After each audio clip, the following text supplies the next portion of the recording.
Alright, today we're going to be doing some internet troubleshooting. As you see right now, I do have internet access, but that doesn't really matter for what we're doing. So to start, go ahead and, well, I guess to start, make sure that you're connected to the network that you're trying to troubleshoot. If you have Wi-Fi, obviously a little Wi-Fi would pop up with all the available networks. Select yours, enter the password. You will need to be connected to it to continue with these troubleshooting steps. So next would be open up the command prompt. You can probably just type CMD and it should pop up. Now that we're here, we're going to go ahead and ping 1.1.1.1 minus T. And again, you can see here that I have internet. What this is doing is basically just pinging an outside server so that we know we are connected to the internet. So we can go ahead and press Control and then C as well at the same time so that we can end this. The next step, obviously if you're not connected to the internet, then pinging 1.1.1.1 is not going to work. Alright, if you ping 1.1.1.1 and it does happen to work, but you're not able to, say, go to a website, the issue is probably with your DNS. So what we will do then to go ahead kind of just clear out our DNS, we're going to go type ipconfig and /release.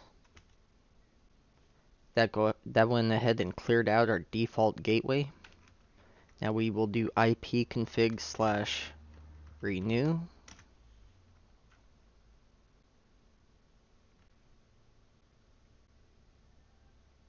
Alright, now we've got a new default gateway from our router. ipconfig /flush DNS.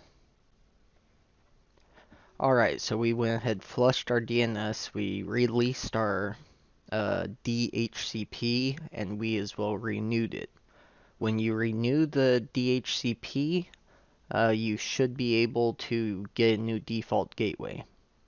Once you do that, go ahead go and try and get on the internet, see if it's working, see if that fixed the issue. Sometimes it does.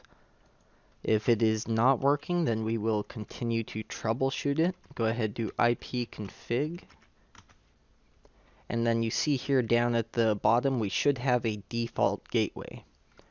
If you have this default gateway, go ahead, select it, and Control C to copy that. Then we will do Control V to paste it. And we are going to do ping the IP and then -T. So what that's doing is pinging our router, and hopefully you're getting a reply from that. If you're not getting a reply from the router, then obviously there's an issue between the connection you're having on your PC going to the router. So we're going to close that since it is pinging. We're going to say that you did get a reply from your router here, and if you did, then go ahead, take that IP, paste it in Google. It doesn't specifically have to be Google. You can use Firefox. Basically, any web browser should work. Once we are here, you will see what is your internet service provider's little web interface, basically. We will go ahead and enter the password. That should be on probably the bottom of your router. For me, it is different as I have changed it.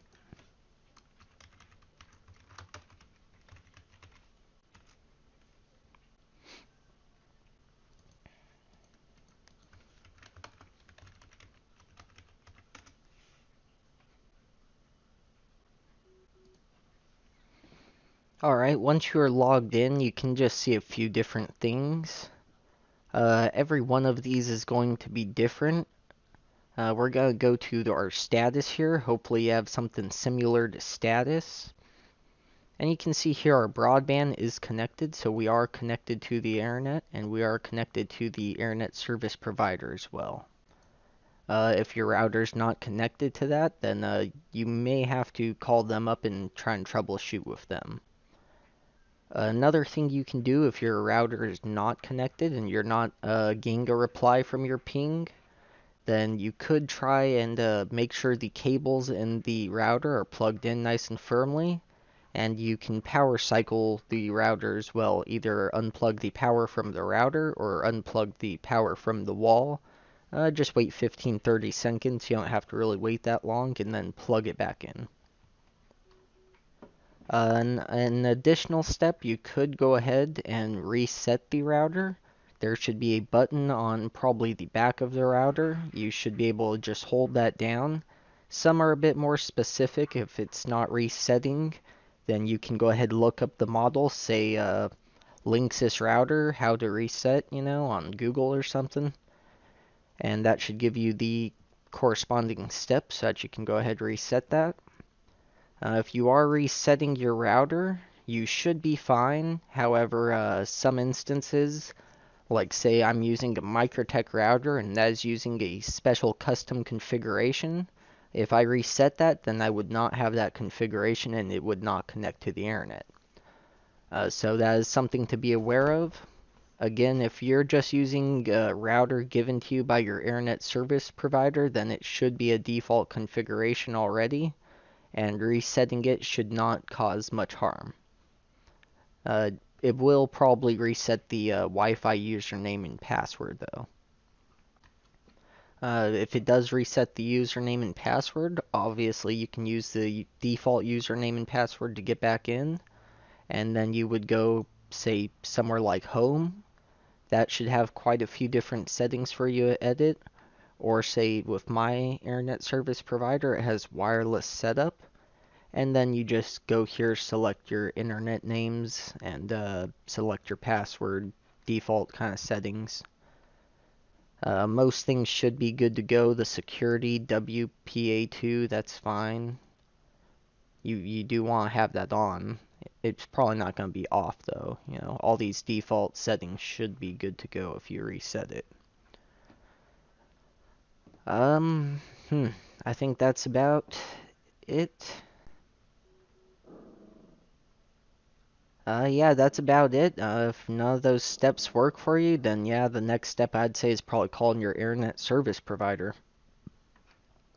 If any of you have questions with your specific issue, you can go ahead and post related info about what's going on in the comments below, and I will try to solve it. But these issues are quite hard to fix remotely. It's much easier when you're able to see the actual product and the issue that's going on.